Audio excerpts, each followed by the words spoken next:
The Spanish Deconstructeam released only 2 commercial games, but what games? Even after several years, you can recall both Courts Will Be Watching and the Rich String Clubs with forums.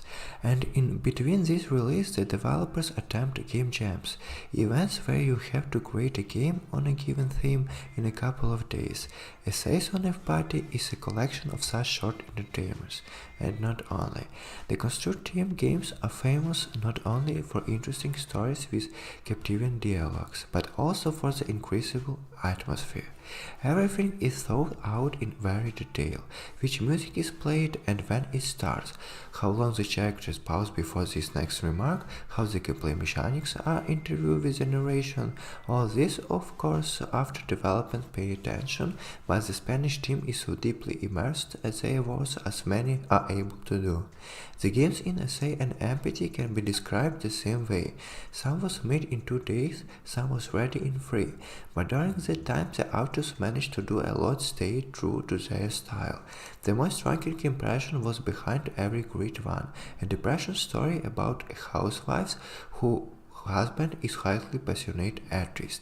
The whole gameplay is walking around the apartment and interacting with objects, ironing things, washing dishes, watering flowers, but it is impossible to do everything, and very quickly the day ends, after which you listen to your husband's reproach about the unfulfilled duties. Quotes are you who do not watch their language, the spouse has problems and every night he begins to pester. Developers skillfully convey the inner state of the heroine, the camera is slightly tilted, the screen is covered with a filter, as talked about all of course the dialogue. And when you find out why the husband spends so much time, the slightest sympathy for him disappears. The games end on cliffhanger, and even if you do not know that is a project for a game jam, the open ending seems like the right choice. Also an interesting cliffhanger is A Vivid Life, The Stranger is the most experiment game in the collection. As the authors describe it, it's a story about a girl who convinced her skeleton belonged to someone else.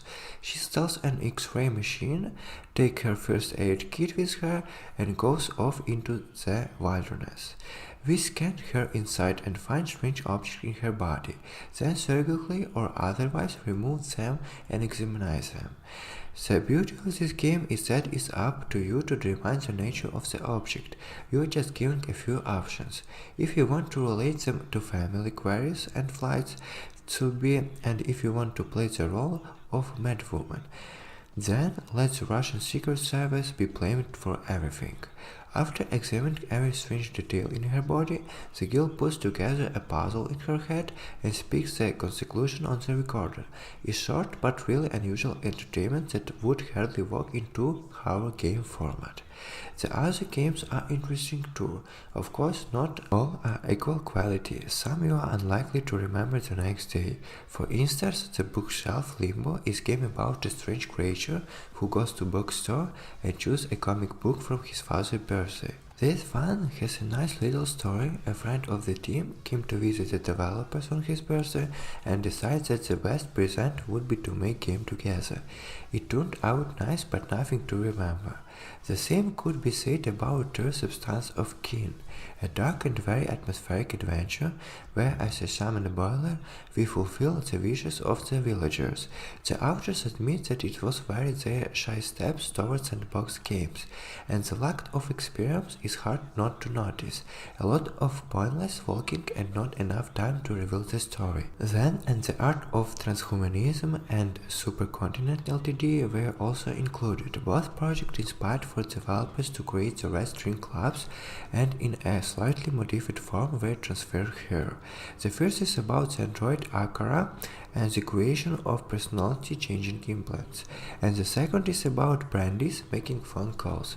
Superconvenient Ltd even has a call free in the spirit of the latest Assassin's Creed.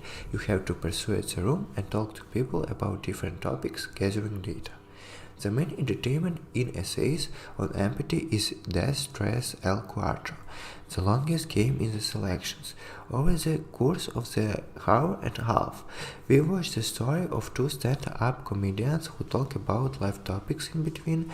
For the developers, in this important release, it was a kind of outlet during the quarantine period when the team could not work properly. Dead Tres El Cuatro has a card game element. You can modify the action deck before the stand-up begins. The cards symbolize omissions, weak jokes, subplots, and perfect punchlines. You may speak first, after which 3 cards are randomly drawn from the deck.